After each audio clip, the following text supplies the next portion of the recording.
may have achieved less than they wanted to. For this purpose, we want to also give you some advice and tips from people who have been through the dark paths of debating and managed to go through them and get to significant achievements later on in their career. So to introduce our late bloomers, I will ask them to start by telling us just briefly about their own personal story, the struggles that they've had at the beginning and the breakthrough that they've had later on. So I'll go by order of people appearing on the screen. Let's start with Jess. Hello, my name's Jess. So I guess just a bit about me. I never did debating in high school, so I never had sort of any of those elite coaching opportunities. Then started debate in my first year of university. Didn't go to Worlds, didn't go to any majors in my first year. And then in my second year, went to Worlds, missed the break, finished on 17. So that was a big kind of disappointment, although, I was in my first World. So I was like, oh, well, that's okay. These things happen. And then I think as well, I hadn't actually broken out of competition until the end of that second year of university. So that's something else to keep in mind. I don't think I'd broken it as at a single comp as a debater until the end of my second year. And then was very lucky at the end of my third year to break at a Worlds and progress through the quarters. So that was a really big achievement for us coming from a small debating society at the time. But then things took a bit of a dive because I went to Worlds the year after that and then failed to break after breaking the year before. So things were what felt like finally achieving like, a pinnacle, a certain achievement. And then it's like, kind of felt like that had all been, almost undone in a way, which is obviously a silly way of looking at things. And then took a break from debating for a while, decided to kind of focus on a few other things. I just finished my undergrad as well. So I was like, it's a good time for a break. And then doing my postgrad, thought, hey, you know what, let's give Australs a go. And was very fortunate in that year to win that with my team. But keeping in mind, that was like 6 or something more years after I'd first started debating. So it definitely wasn't a quick journey. And then obviously I'm very fortunate to be in the position I am now. So long story short, like took a while to break through. And then even after I'd broken through, it felt like things had kind of gone downhill again. But it just goes to show that, debating is a bit of a whirlwind. So I'll leave it there. I can talk more about other bits later on. Thanks, Jess. Next, can you share your experience, Schulman? Sure. Yeah. I guess my story is pretty out there, even in terms of late bloomers. So I have joined debating in my last year of high school. Joined university debating. I've never actually done high school debating. I think in my entirety of my first year, I've never taken a first in a debate, and I have never actually broken in a competition for the first 4 years of debating. So it was 4 years of going to tournaments and never breaking. And then actually the first tournament I've ever broken with was the first major I've ever went to, which was 2014 Euros. And then we broke top ESL team, and we also made the open break on Euros, which at least back at the time was very hard. So that was 4 years. Then there, despite this very nice achievement, the next year in 2015, we have broken and went out in the ESL quarters. Then I haven't broken for another 2 Euros that I went to, which was a very big letdown after previously breaking in other Euros. I specifically remember the one that hurt the most was 2018, because we had a good run and we broke in a few tournaments before Euros, and we felt really good about our chances, and all those other teams back in the day, you had Tin and Lovo, and you had Amichai and Ido from Tel Aviv. And like those are teams that like we've met, we've faced, like sometimes they beat us, sometimes we beat them, but like teams we thought were like on our level, and then like we saw them moving to the finals and us not even breaking, and it was very, very heartbreaking. And I had considered it like my last tournament. I didn't think I'd go to another major. Also, my partner at the time, Eli, was moving for 6 months to the United States. So I was like, okay, I guess that's not possible. And Eli was very insistent that would still go to like one more Worlds before I quit. And like we would do all our training, like it was way before Zoom was a thing. So like doing all our training online before the tournament. And then in Cape Town Worlds, which was the Worlds we took the ESL Championship. That overall took a bit more than 8 years from the time I've started debating until I got there. Okay, thank you, Schulman. Next, Sourodip, can you also share your experience with us? I started debating when I was in the last year of my high school. And even in our high school, we never had a formal coach of sorts because we just generally were an underfunded society. And then went on to sort of get into a university, got into IBADU, which at the time was Bangladesh's best debate club. I would still like to think it is. And at the time, it was a situation where I got into IBADU. And it was such a historic moment at the time because like Bangladesh's first open break in Worlds just happened the year I entered IBADU. So we got our first open break at Worlds. That sort of like shattered everything that I thought was possible in debating for Bangladesh. I thought we would never break open, but then we did. And it sort of redefined what success was like at the time. However, when you get into such a competitive society, what happens is, and what happened in my case, at least is it was a struggle to get into the teams to begin with. So when it comes to like the first year when I went to ABP, just a disclaimer here for people listening from all over the world, like in Asia, we have 4 majors, which is a bit of an exception. We have UADC, which is 3VT, we have ABP, which is VP, and then we have Australs, which is an entirely different format, and then we have Worlds. So we went to ABP, and we didn't just miss the break, we missed the break by a mile. Like there was a distance between the last breaking team and my team at the time. And I thought at that time I was going nowhere. I didn't make the team for Worlds for that year in my first year.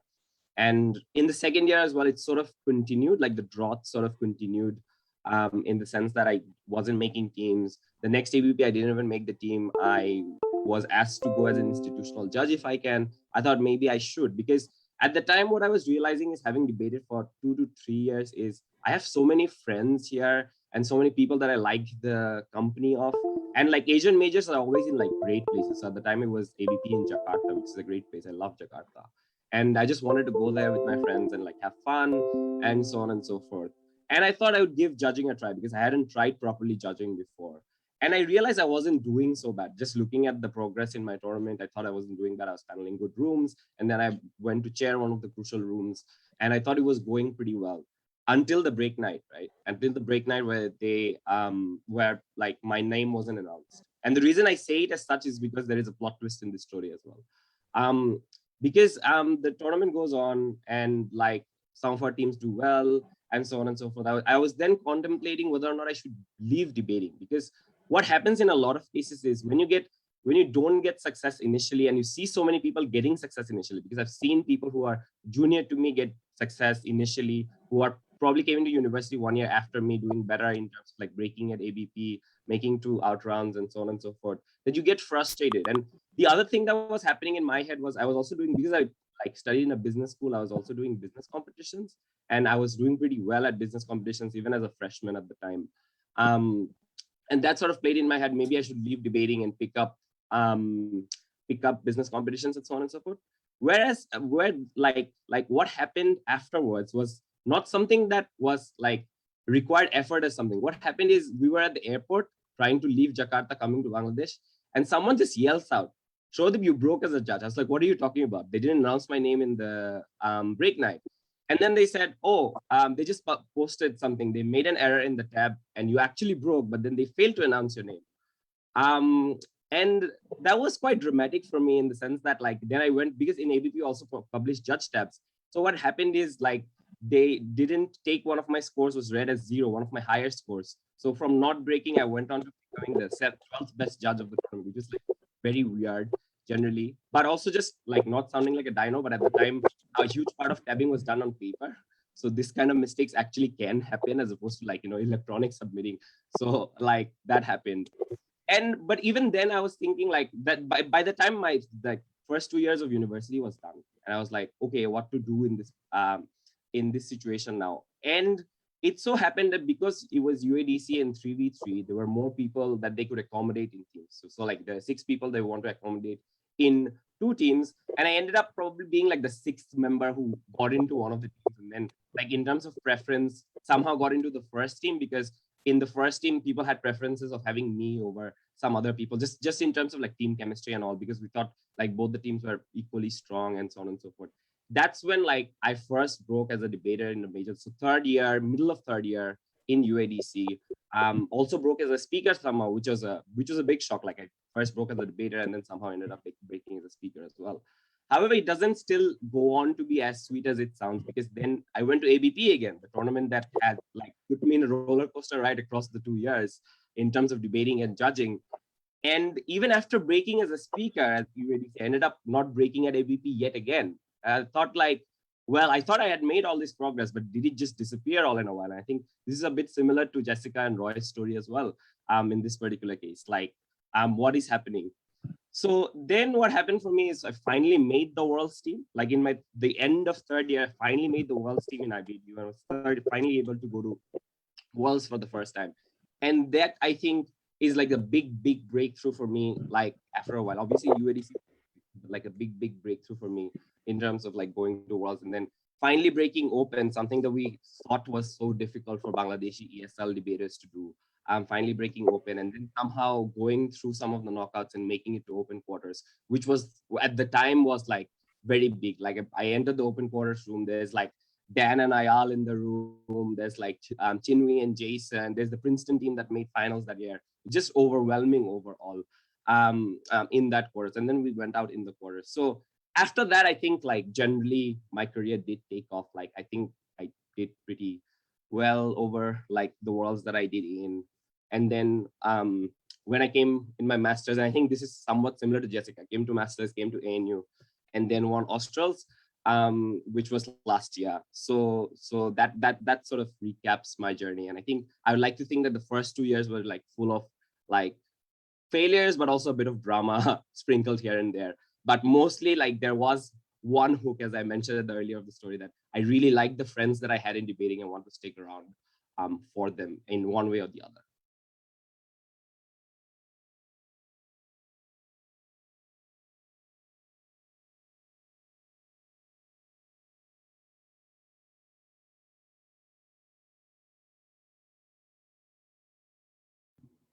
I think Hadar might be frozen. Yep. I'm sure it'll just be a sec. You just froze for a second, Hadar. You're back. Okay, perfect. So thanks everyone for the introductions. We'll now move to some of the questions. The first question we've had that was flagged in a few of the form replies that we've received is, what was your training routine?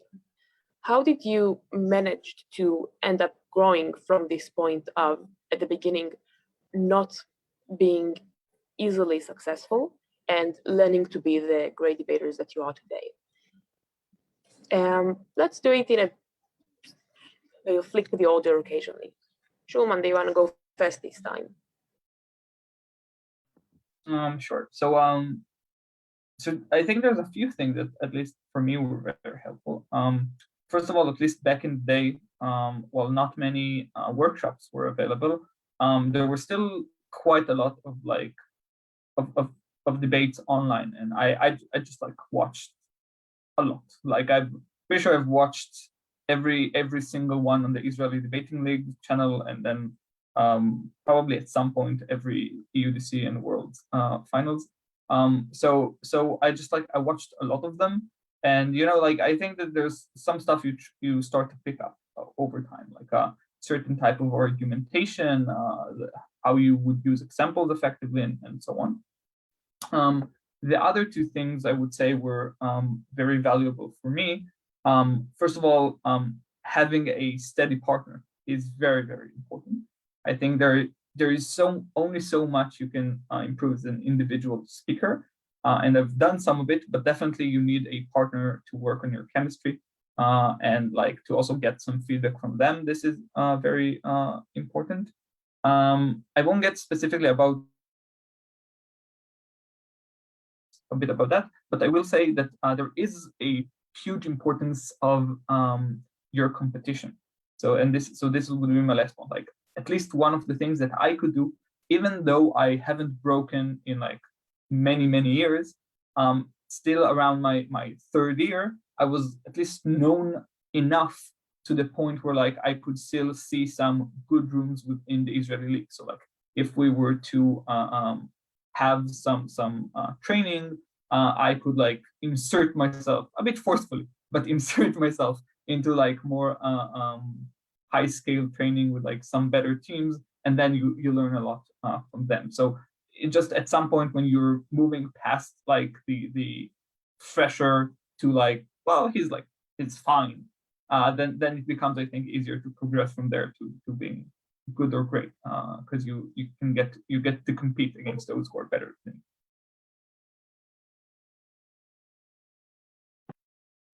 Thank you. Next, Sourodip. So I'd like to mention something that worked for me. So it's sort of like a micro training thing, which is that I think the first attempt that we should always make is not just to like develop according to standards that are set outside, but to develop according to standards that we set for ourselves. What do I mean by this? Oftentimes you'll see that in motions, if you get 1 hour to think about that motion, the speech you will deliver is drastically different from the speech you'll deliver after 15 minutes of prep, which means that your best version, it may be 1 hour, 2 hours, it may be an entire day, but the best version of your speech for a motion is probably when you get an adequate amount of time to think about that yourself. So what I used to do is oftentimes just, and this is something I think MDG mentioned as a routine as well back in the days when we used to look at up to like people like MDG in terms of training and stuff, that you do a 10 to 15 minutes prep, maybe possibly 10 if possible, and then give a PM speech on a motion that you think appeared in one of the major tournaments that you probably have never seen before, or any other tournament where you think that score is good, and so on and so forth. And you get, you speak in that particular motion for 7 minutes, you give that speech. After an hour, you yourself will realize what mistakes you've made, because you yourself will realize that what you were capable of thinking probably didn't come out to the fullest extent in that speech. And this is something that you can do by yourself in terms of just making cases. I mean, and also I think a lot of people who initially start debating, it's true for myself as well, find OG to be probably a very difficult position to be in. And this helps so much with that. So one of my advices here in this particular case is just that you need to first be able to maximize your own potential and then try to break through the barriers that you see outside. And then obviously, I think I would like to echo Roy's sentiment in terms of like watching debate videos. I think really helps. I watched a lot of the world's videos, Asians videos going forward. Those really help as well. And in terms of like, in a lot of cases, even though we never had a formal coach in our society, we used to always ask seniors who have done well to just give us advice on what to do and so on and so forth. And one of the advice I found really helpful, and I realized this may not apply to a lot of other people, is after I broke at ABP by the end of my second year, one of my seniors came up to me and said that you do know that like if you're good at judging, you can transfer those skills at debating, because judging and debating have transferable skills. So if you think you're good at one thing but you want to get good at the other, always know that there are transferable skills between the two. So for example, if you're a good judge, you also have a good read of the debate. If you have a good read of the debate, then you can possibly be a good whip. So those transferable skills come in handy. So you can either pick one side and then try to transfer skills to the other, whichever comes to you the easier. I think for a lot of people, judging comes easier because it's just easier to just look at people and then judge what they said and which one's better than the other, as opposed to actually making the case yourself. And the flip might be true for other people as well. I'm just speaking for people like me in this case. Yeah.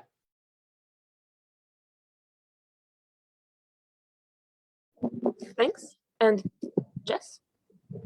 I don't really have too much to add. I think the others have said quite a lot already, but I mean, it all definitely the same for me. So just want to kind of reinforce that, that when I was starting out, just YouTube videos was definitely just like the go-to. And I think online, you know, and the amount of training videos and recorded debates that there are just make it so much easier to find a good treasure trove of content.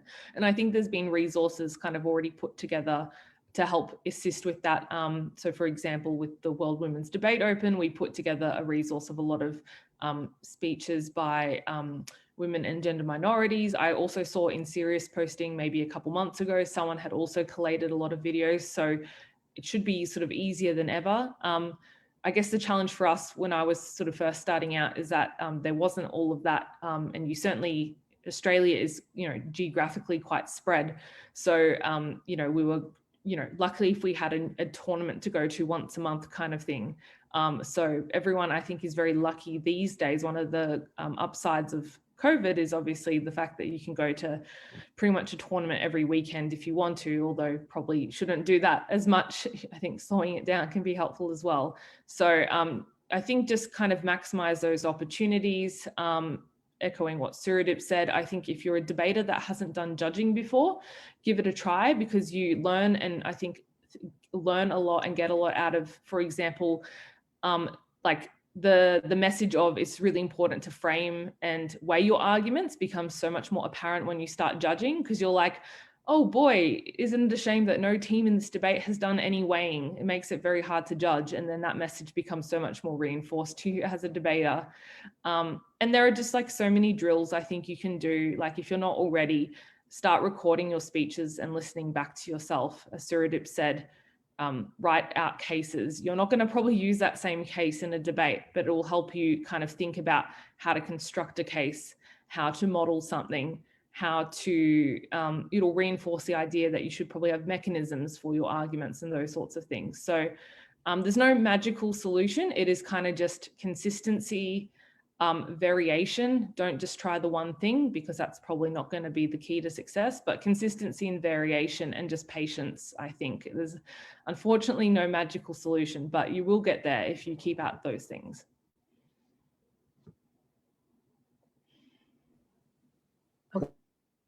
Thanks all for these helpful tips. The next question that I have for you is maybe a bit more touchy and personal, but I think potentially valuable for many speakers today.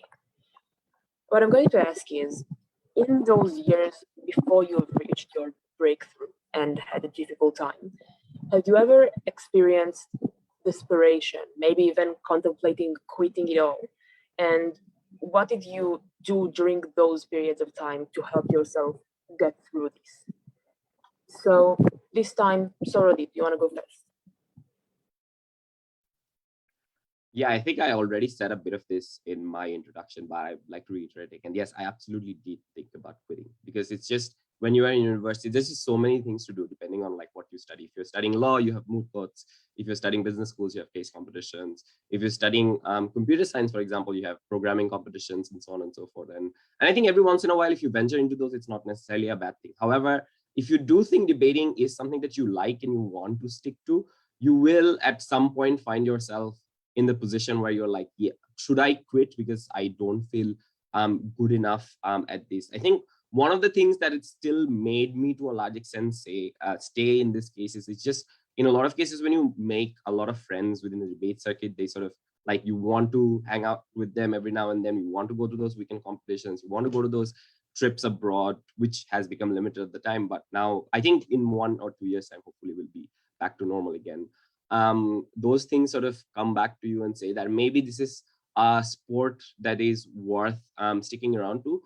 And also I thought of a lot of other things when I was thinking about quitting debating, just in terms of like what's the worst that can happen? And I thought the worst that could happen is I'll probably not end up with the achievements that my friends have. I'll probably not end up with the achievements that they have. But however, I thought that I was in a friend circle with like 4 other friends. And I think if they're watching this stream, they probably know.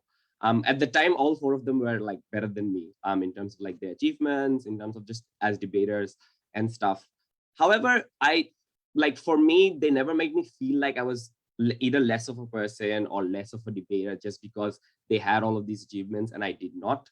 And I understand in a lot of cases you may not be as lucky to find friends like this, but I hope you do, because it is just inherently true. And if your friends are not telling you this, then I am telling you this, that like your self-worth within the friend circle, your self-worth with relationships with people do not depend on the sort of achievements that you get, do not depend on the sort of debating breaks that you get, do not depend on the championship trophies that you have, all the speaker breaks, anything and everything that can be quantitatively judged. It's rather you as a person and you being the best version of yourself within that group, whether it be a debate circle or any other friend circle. So I thought that if this is an activity that can make me these friends for life and so on and so forth, I would rather stick to it and I would rather be a part of their journey, if not anything else. If not, I can create my own journey. So that's what made me stay, and that's what made me think that debating is still worth sticking around to, even when I wasn't getting any success.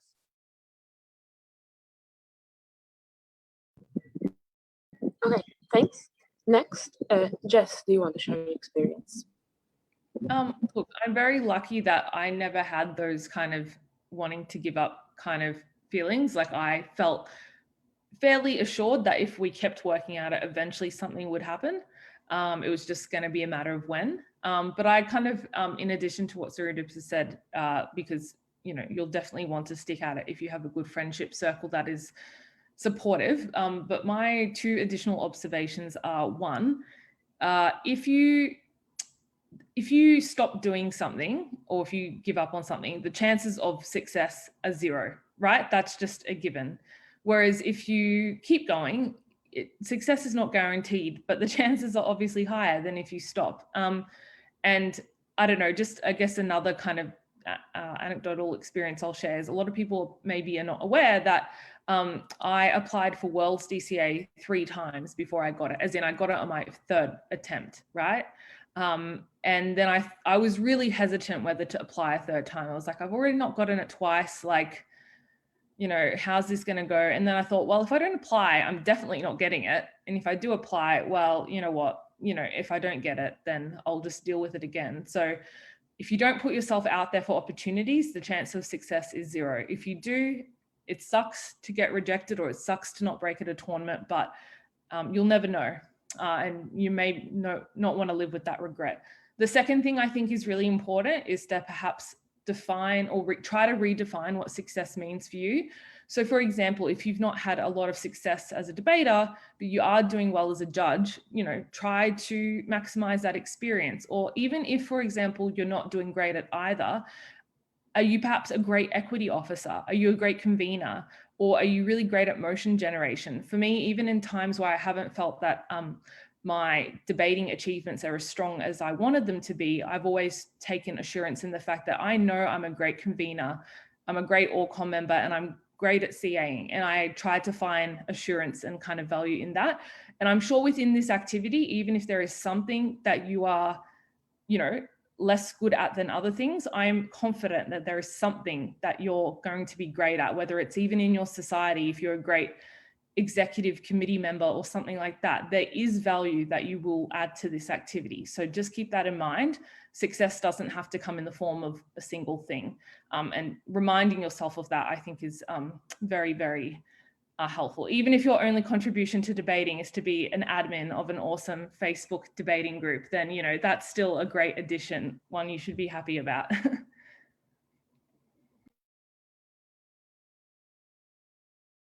Okay, thanks, Jess. Also, reminder to the audience, the check-in has now opened, so this is also a good time to open your Discord and make sure that you're checking in if this is applicable to you.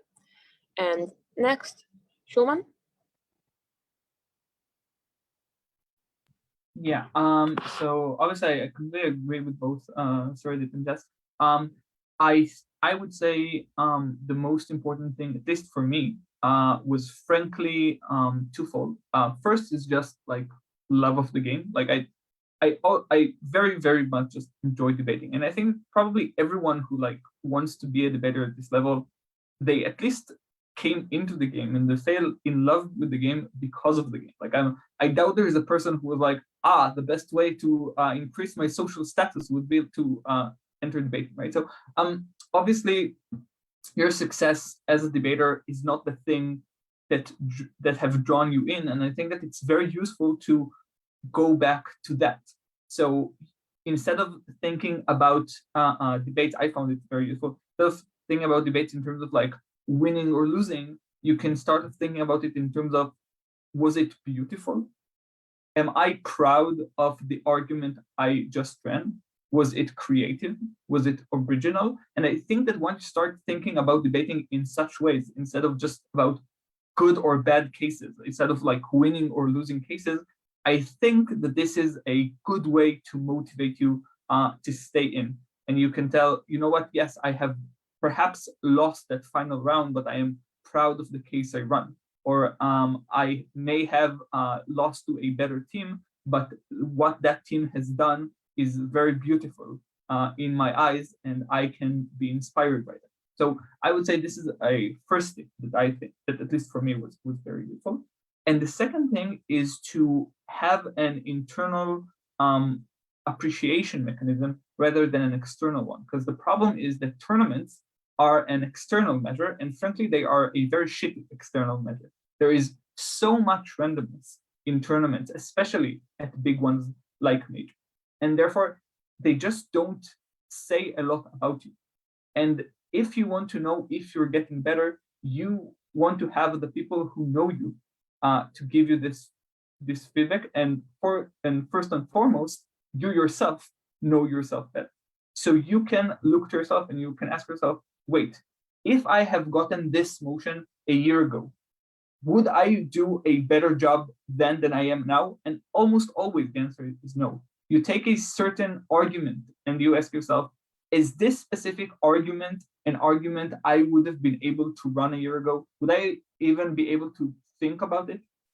And I think that once you start comparing yourself to yourself, then you feel a lot better than when you compare yourself to others. And at least for me, my point in debate was always like, I will never quit as long as I enjoy the game and I feel myself getting better. And during this whole like 4 years of drought, I always felt that being true. And therefore I have always pushed on.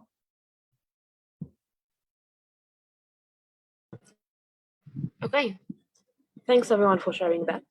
Next, we also wanted to know if you have some tips for the judges in the tournament, that obviously some of whom also didn't break during the tournament and want to have your advice on how to move forward from this. So if you have experiences to share, would love to hear those. Let's start with Jess. I think the main thing to remember with judges is that, you know, whilst the ad score of this tournament goes through painstaking efforts to read the feedback, to try to ensure the judge break is as fair as possible and everything like that, the judge break is still somewhat, you know, a subjective thing in the sense that you can't always just be perfectly reflective of how good a judge you are, for the reason that you know, you might just happen to get saltier teams. It might just be the case that, you know, the one round you were being tested was the round you didn't perform as well as, or it could just be because of other different considerations that have to go into the break. So try as much as possible to not see this as a personal failing. As Roy said, if you know, you can see success in relation to yourself, that is very good. Ask yourself the question from round 1 to 9, did you feel like your judging improved? And if it did, then that's excellent. But the same thing goes with judging as per debating. You know, unless you know, you likely will have other opportunities, if not at other worlds and other majors, at other tournaments. The way I described it, someone recently was kind of like this. We put a lot of pressure into worlds, particularly because it's the pinnacle, obviously. But worlds represents like 99% of tournaments throughout the year. And if you've had some success at other tournaments, or if your trajectory is headed towards success as a judge at other tournaments, that is equally as important. It's kind of like the Olympics, right? Like athletes train for 4 years and sometimes they're winning every national championship and then they get to the Olympics and then they stumble. That doesn't make them any less of a good athlete. It's just that once in 4 year experience may not be always wholly representative of how we're doing. And Worlds is kind of the same. especially with the kind of crunch and the, you know, somewhat of kind of arbitrary circumstances that go into judging. So again, no kind of magical solution here. It's just judging is a skill to refine and improve like any other. Just like debaters have bad luck, judges can have bad luck too. Keep that in mind and try to, again, see success internally. There'll be so many other opportunities should you want to pursue to be able to get that success. Try not to see, as much as I know world seems like it is very important, and yes, it is the World Championship, but it is also a microcosm of all the judging opportunities that are available throughout the year. So just keep that in mind.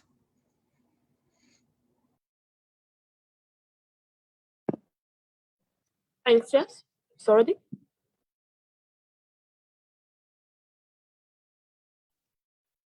I think when it comes to judging at Worlds, one of the things that I've seen is really true is that because you have so many different circuits across the world, and because so many different circuits practice judging and debating in so many different ways, maybe you delivered an OA that was good, but because another team is used to a particular different type of OA, they particularly did not like it, and maybe your OA was actually good. But because of the differences in how you view debating or judging, there might be a difference between what you think your skill level actually is and the sort of feedback that you get. And this may happen. I'm not saying this always happens. I'm not saying it's not possible to maybe standardize your OA in a way where it's probably applicable to everyone and anyone, but it is a difficulty level that is very different from any other tournament, because in other tournaments, you have a smaller subset of the sort of debaters that you get at Worlds who are used to so many different styles of OAs and so many different styles of like deliberation. For example, if you're a panelist and there's a chair and you think your call is in a particular way and maybe it even matches with your chair, but your justification or your explanation is a bit different. It doesn't mean that your justification is wrong or worse. It just means that you communicated in a way that was probably not something that they were used to. And there is where a lot of disconnect happens when it comes to Worlds in specific. So I think just generally for everyone, I would say maybe broaden up your horizons a bit, try to understand different styles of judging, different styles of debating that come on from different circuits across the world, try to understand how in a lot of cases, for example, some ESL debaters prioritize a lot on strategy, because it's just true that for us, in terms of ESL debaters, we can't cover as much ground as a lot of EPL speakers, and that's just true. That's just one of the examples, right? In terms of how debating circuit wise the flavor of debating changes and so on and so forth. So it's just it's just a matter of getting used to these different styles, and it's just a matter of finding your way around it all to be able to say deliver that OA that is similarly applicable to a debater from Philippines as it is to a debater from Ireland, which are very contrasting in terms of the styles of debating that they do. It's just trying to figure out that way. It doesn't mean that you're a bad judge. It doesn't mean that you haven't put in effort. It just means that you're just not used to standardizing your system of judging or your way of communicating as probably required when it comes to the standard of Worlds. That's it. Just keep trying. You should be able to do it at some point. Thanks. And lastly, Schulman. Yeah, so I haven't mentioned the personal story, but I have my own personal story with judging, where in my first tournament I've ever went to judge, it was after 1 hour of sleep, so I literally fell asleep during 2 of the rounds, and then I was approached by my coach at the time, and I was told that, quote, I would never judge another tournament in my life. So again, obviously, doing badly in a tournament is not very indicative in general, I would say, in terms of judging. There's also the problem, I think, that unlike debating, where usually people who have done debating at some point, they quit, and therefore you always get better relatively. People stay in judging for much longer, right? So people can stay in judging for years after they stopped actively competing. So I think it's a lot harder to see yourself improving versus them, where it's easier to do that, to see that in debating. So it's, again, I think it's something that's important to notice. That's probably, you might not feel yourself getting better, but that might be just because you're comparing yourself in different ways, and not having a break. Maybe there was just a bunch of good judges from like past years that you're not supposed to compete with. So I think that, again, probably you shouldn't look at breaks. And I would also say one more thing, which is important. Again, your job as a judge, I think, is an important one, regardless of break. Like breaking, unlike I think a debater, where if you were a good debater, like supposedly, right, you would break and you would continue on to the tournament and you would like win. I don't think that breaking as a judge is a very important goal to you, because as a judge, your role is not to break. Your role is to provide the best feedback possible to the teams, to provide the best judging possible to the team. And if in order to do that, you need to fight with your chair or perhaps even roll them, and because of them, they would give you bad credit, and this is why you didn't break, like, okay, then you have done what you were supposed to do. You have stuck by the principle that should have guided your judging. And I think that sticking to your principle as a judge of trying to do the best job you can do is much, much more important than breaking at a tournament, at any tournament. Now, obviously, there are ways to get better at judging. I'm not saying you should roll your chairs, because many times they are better judges and you have more to learn from them than to dispute them. But still the point is that this is your goal. Your goal is to improve as a judge from the judges you judge with, so you could become a better judge in the future. This is the ultimate goal. Breaking is just not a very important one, in my opinion. Thank you for all of those useful tips. The next question I will direct specifically at Sourodip, because I think your lived experience might be most relevant to that. So a few people on the forums have asked us for advice on circuits who are currently still developing and growing and often don't have a coach that they can afford to pay for to guide them through the way of improvement. So do you have any tips on breaking through the barriers of developing circuits and maybe improving oneself in a self-taught manner? I think I was saying this to someone. I think if you look at our circuit, the Bangladeshi circuit, like even 10 years ago, we did not even have a single worlds break at any category whatsoever. And at the time, I think what used to happen in a lot of cases is a lot of people used to go to worlds, debate there, get the feedback from the judges, and sort of understand the global debating trend working in a particular way, them coming back from there and then sort of teaching us how it's done and how it's going on. So it is a huge uphill battle for a lot of developing circuits, especially in your country where you've probably not had a lot of success in a lot of cases. For example, I've known a lot of great Japanese debaters over the year. They just got their first open break in this Worlds. A huge shout out to Team Tokyo for this, by the way. And this keeps happening for a lot of circuits who have been working so hard for a long, long time. In a lot of cases, they don't have coaches. So for example, in our case, we never had coaches in a formal sense in a lot of societies. And what used to happen is that, especially when I entered as a freshman in IBDU, I used to rely on a lot of people who were seniors in the same society. And you'll see that in a lot of cases, the seniors in the same society, if you are a society which has had at least, say, maybe even 1 or 2 generations of debaters, they're always like somewhat willing to help out because of the fact that they care about the society, because of the fact that they generally just want you to improve. And that's always like a critical point of engagement when it comes to this.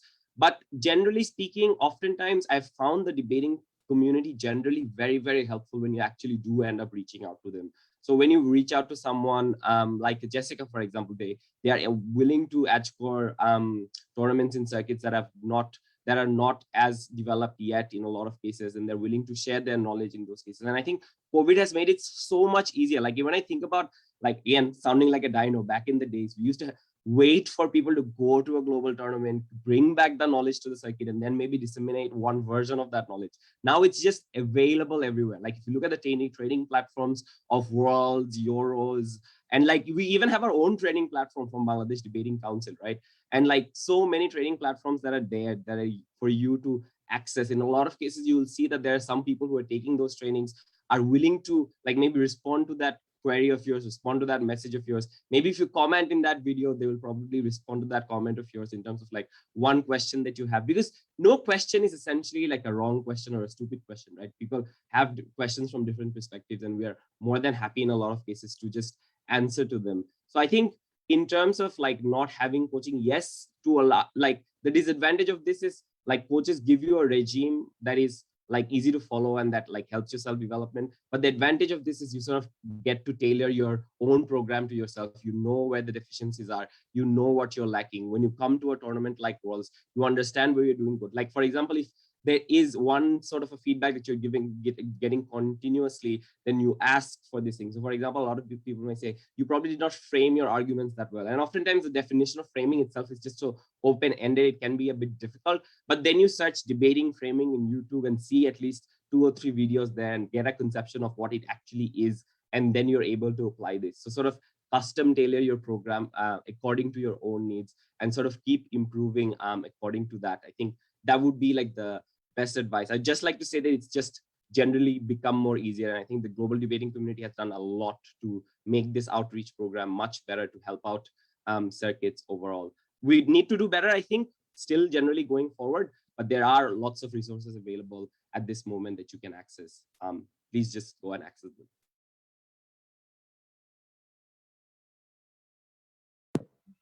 Thanks, Sourodip, for the advice. The next question that we've had from some of the participants is, how do you track your progress if you are still at the early stages and don't have many achievements and breaks and you don't have the external feedback to know? So I think you've touched on this in some of your answers, but maybe if you have some more advice on how you tracked your own progress, methods that you've used that could have helped. Schulman, would you want to go first? No problem. At least for me, 2 things were very useful. First of all, was just tracking speaks. I know that we make fun of speaks as being very arbitrary, and frankly, they are sometimes. But at least for me, I always thought that, like, you know, since breaking or not breaking is very binary, then looking at like speaks, which are a lot less binary, is easier to track your progress. And obviously you need to do it over a long time, right? So like not just one tournament means nothing. So like at the end of the year, do you have more, you average more speaks than you would you had on the previous year. And actually also in practices, you can ask for, like, you know, give me some range of speaks from your coach or from the senior judging you, and you could also add that take that into account. And like, for example, for me, I remember that for a very long time, I averaged a lot higher in my practices than my tournaments. And this gave me a real boost to my confidence, being like, okay, clearly at some point tournaments are going to catch up with the level I have on practices, and it will be fine. So this is the first tip. And the second tip, which is a bit related to that, is that you would never feel yourself improving if you consider it so general. Like, it's not like you're good or bad. Like, you need to be more specific on that. And you can ask yourself, wait, am I better at rebuttal? You can go more specific. Am I better at identifying the correct points I should rebuttal? You could go more specific. Am I identifying the correct points I should rebuttal when I am whipping? So you can always go more and more specific. And when you go more specific, it's easier to see yourself to see if you've improved or not. You can ask others around you, but I also think you can find it yourself. And obviously, this becomes easier if it is something that you're focused on, right? So like, you can just, like, out of the blue one day being like, wait, how was I as a whip like a year ago? Easier if you have worked on a specific thing for like a month or 2 months, and then at the end you can ask yourself, have I gotten better in this sense? Thanks, Schulman. Jess? I don't have a whole lot to add to that, but I just want to emphasize that where like obviously CAs have a tricky role to balance when it comes to disclosing feedback after comps for adjudicators, but I do think that where possible, this is kind of just like my, I guess, shout out to AdCalls to where as much as possible make that information available to judges, because I think that is a very useful way for judges to also evaluate their progress if their kind of average score has improved, or even where that's not disclosable, you know, are the kind of, you know, the things that you are, you know, typically doing as a judge, has that improved? Have you, you know, have your OAs become more efficient? Are you getting that feedback consistently anymore, or is that no longer a thing? So I think that is very, very useful.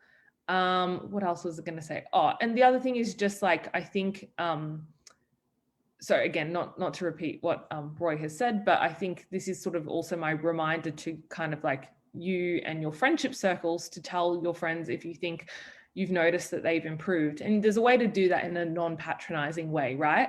Like the way I try to be clear is like, hey, wow, you've gotten so much better. To be clear, I thought you were always good, but like you've gone from good to great, you know? So I think it's really nice for you to hear that from your friends, who are often the people that are noticing your debating, because you know, they're exposed to it probably more than other people on net if they're debating with you at competitions most frequently. So I don't have anything else in relation to how you can track specifically, but I think just those external things I think can help other people evaluate their progress. So that's kind of like my shout outs to everyone, to kind of remind you, and CAs where they have the power to do those things, because I think they really do help a lot and help people, you know, put things into context. And the other thing is, again, just remember, like you can have dips. Like it's okay if you're, you know, if you're averaging 77 and you go to averaging 78 the next month, but then 8 months from now it's different. You know, progress over a longer period of time is much more reliable than over a few weeks. Don't read too much into that, because it's probably just this, you know, there's so many variables to that. So just keep that in mind. But yeah, that's the main things for me. Thanks, Jess. Sourodip? I have very small specific things in terms of what I like to add to this discussion. There are like some specific questions that you can ask yourself just to track your progress generally. So for example, I used to be not as good as at OG. Am I even remotely more comfortable doing OG now? And this is not like quantitative, this is not objective. This is just your comfort zone. Are you more comfortable doing OG now than you were 3 months ago? If the answer is yes, there has been progress because you're now more comfortable. And this I'm saying OG, but this can apply to CO, CG, or whatever position that you're not as comfortable in. And this also applies to, say, motion themes, for example. Am I as comfortable doing international relations motions because I used to not be as comfortable doing international relations motions, but have I then learned about enough stuff that now I'm comfortable doing a motion on the Middle East, maybe even Russian affairs, or so on and so forth. Again, one of those ways to track your progress. And I think one of the things that I used to do, for example, is I always thought that when I was debating as a debater, my debating used to be like at a maximum potential when I was doing economics and finance rounds. And like, I then used to ask myself, can I replicate this performance in other rounds as well?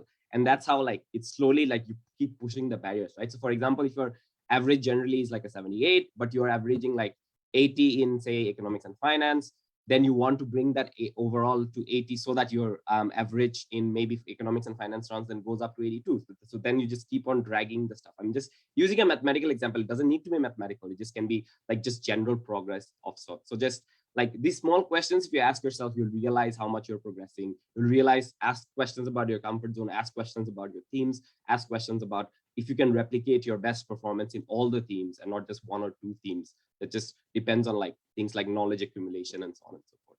So yeah, that would be my advice. All right, thank you. And for the last question that we have for today, this one is a TED specific, will require debate thought, but I think in some variation that is also applicable to many of you and to many of others. So one of the participants asked us, how do you cope if this was your first and last WUDC and you needed a break? And while I know that this is not a personal lived experience by any of you directly, I think all of you and most debaters have experiences with an opportunity that is felt missed, something that is maybe not going to come back, a partner that you had a good chat with and then retired, or anything of the lines.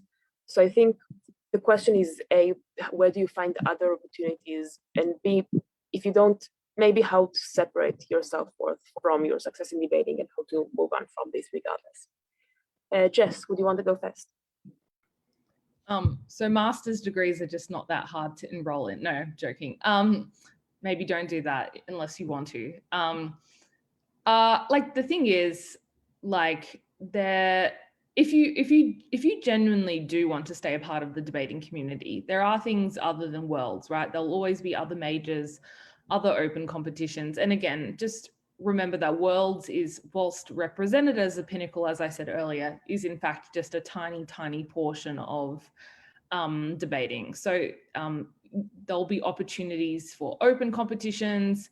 You can IA competitions as an independent. You don't necessarily have to go to an institution, that sort of thing. But if genuinely it is the end of the road for you for debating for whatever reason, you just can't bring yourself to do those other competitions, or it's just pragmatically not going to be likely, I think, and this is what I've tried to do, and I have to say to limited success, but this is in theory, I think the correct advice is to find other types of sort of competitive level or kind of similarly skills focused hobbies that give you the same sort of thing that debating might have given you. So for me, it was trying to do more stuff at the gym, lift heavier weights and stuff.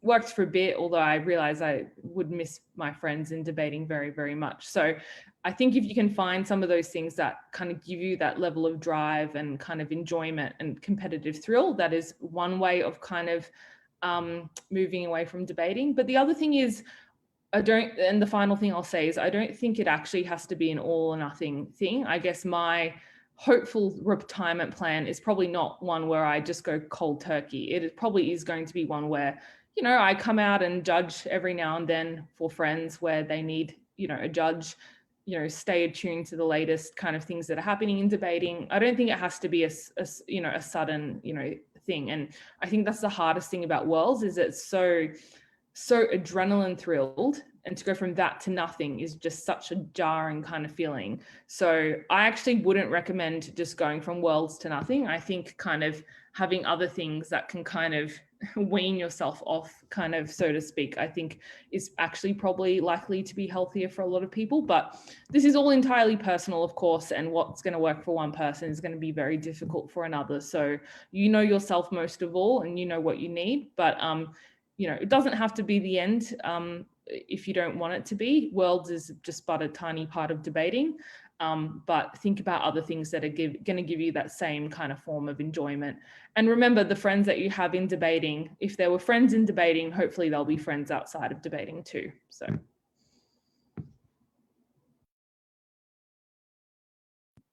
Thanks, Jess. Sourodip? So I suppose in this particular instance, it's just one of those things where you need to realize the sort of best mechanism to move on, which I'm still figuring out after football didn't come home last night. So in terms of like trying to move on, it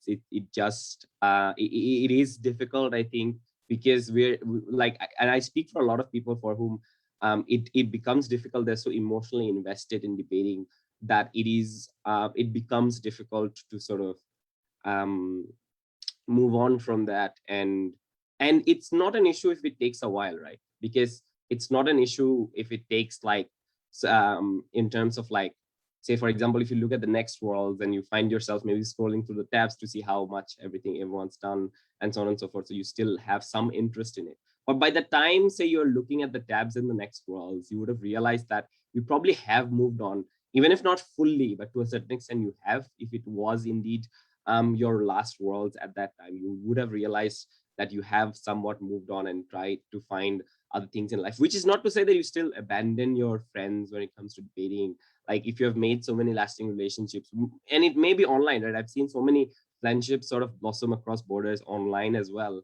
keep in touch with them, maybe go to a tournament here and there. Like you can go to a tournament every 2 months. I think one weekend for every 2 months isn't a lot to ask for. It's like, this is what I call the anti-Jessica Musulin, like the opposite of what Jessica does in terms of like frequency of attending tournaments.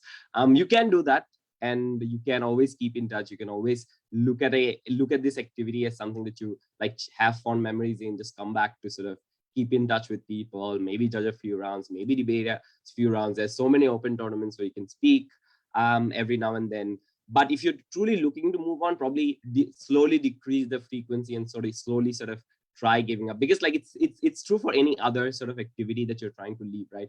Whether it be something like maybe sugary snacks that you want to leave, it like you slowly keep cutting off and slowly sort of disentangle yourself from the whole community, from the whole activity itself. But as I reminded, keep in touch with your friends, because these friends aren't such like debate friends. They are friends, and they will always remain your friends. And just like try to remember like the sweet memories generally, so that, you know, maybe 5 years down the line, you can say, you know, I used to be a part of such a great community. And it gave me such great memories and so on and so forth. So at the end, yes, failure leaves a bad aftertaste, I suppose, in a lot of cases. But I think like you can sort of try to move on from it. And it's just true for any other aspect of life, right? You try to move on from relationships, you try to move on from jobs, you try to move on from your university. For example, I used to love my time. Like, I cannot stress on this enough. I thought the best few years of my life were in undergrad, debating and outside debating as well. And just moving on from that was so very difficult. But I did, because slowly the influence sort of goes away. Time does heal, as people say. So I hope all of these things apply to you as well. Thanks, Sourodip. And last but not least, Schulman. Yes, I don't feel like an authority on how to quit debate, given my record.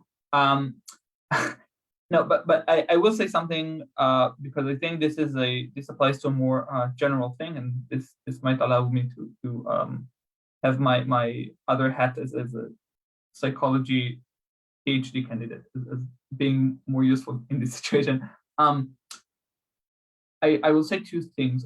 First of all, I think there is some underestimation of the importance of acceptance.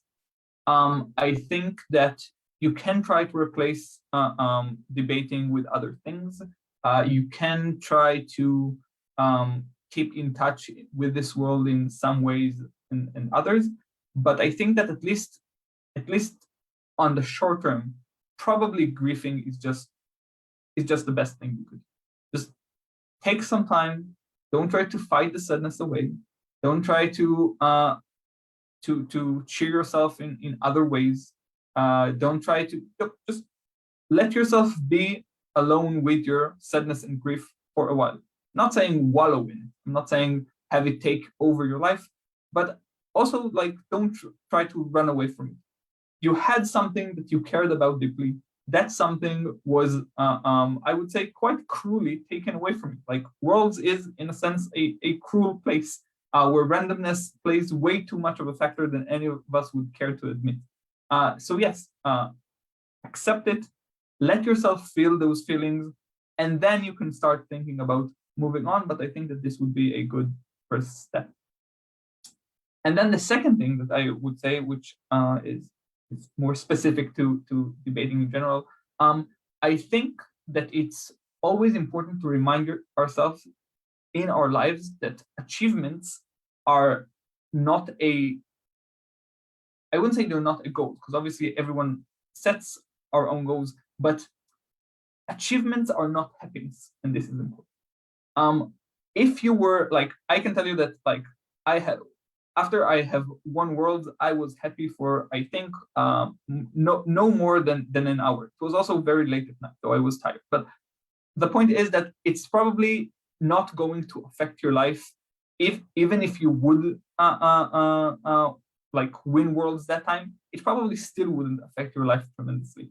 The amount of happiness that you can generate in your life with your own actions is much, much bigger and obviously more reliable than what you could get from random events such as Worlds. So even if this was your last World and you haven't broken, read for a bit, and then you can remind yourself there is so much more happiness in your life, potential happiness, than whatever you had in world specifically and in debating in general, and go pursue that instead of wallowing. Okay, thank you, Schulman, for this advice, and thanks all the speakers that we've had on the panel for contributing their experiences. Just one last thing I wanted to mention before we wrap this up and finish the streaming. Also, just a reminder to viewers that Worlds, other than being a competition, is in addition also an educational opportunity, which is a big part of why they asked us to do this training initiative and provide training contents throughout the competition. So I highly advise, it doesn't have to be now, because I'm aware that many of you don't want to think about debate right now, and you don't have to immediately go back to your training process. Thankfully, everything is recorded. But I do advise, go through the workshops, watch some of the out rounds that probably have good cases to learn from, and see this also as another learning opportunity on the way. I think that's it for us.